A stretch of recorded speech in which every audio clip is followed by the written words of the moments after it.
Ai rāne ka tautoko tonu te iwi Māori whānui ia Hone Harawira, a hakua koe whakatārewa tia atu ia I te ropu Tōrangapū Māori I tēnei wā. He uru pounamu tēnei I aro hai tia ake e Mikey Sherman me etahi mātanga Tōrangapū I te rangi nei, a nei tana pūrongo. Koe nei te tēneti o tira te papakōrero I raru ai a Hone Harawira. E ai ki tōna tūmuaki he momo wero, he oi e ai ki te hunga I tai ake ki reira, kaore I pērā rawa te mānukanuka. Ka reo I rongo I taua pōra e kōrero pērā. Hei tā te mātanga Tōrangapū a Ranginui Walker, e hara te raru nei I te āhuatanga ohorere, engari he mate ka kitea ia tau. Koe nei te āhuatanga o ngā Tōrangapū pakupaku e noho ana I te taha o ngā pāti nunui.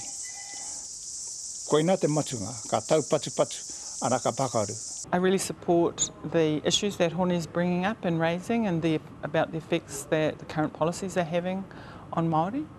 But I also understand that politics in a coalition government is a team game. Hei tā Peter Sharples kei te whakapono tonu ia ki te panaia a Hone Harawira ka riro tonu I te pāti Māori te tūru mō te tai toke rau. Heoi kei te taupatu hia tērā e ngā tatauranga no ngā kōwhiringa pōti e rua kua hori o tirā I te rironga marika o Hone Harawira I te nuinga o ngā pōti. Nō reira pea te pātai, mena ka panaia a Hone Harawira, ka pēhea nei te kaha tautoko a te iwi Māori I tuai tōnā ke rohe I aia. Kia au nei kei te pai tonu, kia ū tonu e ki tērā kaupapa. More Māori in opposition, don't know how effective that will be. Ko te pātai kei ngā ngutu o te marea, koe nei pea te mutunga mai mo te pāti Māori.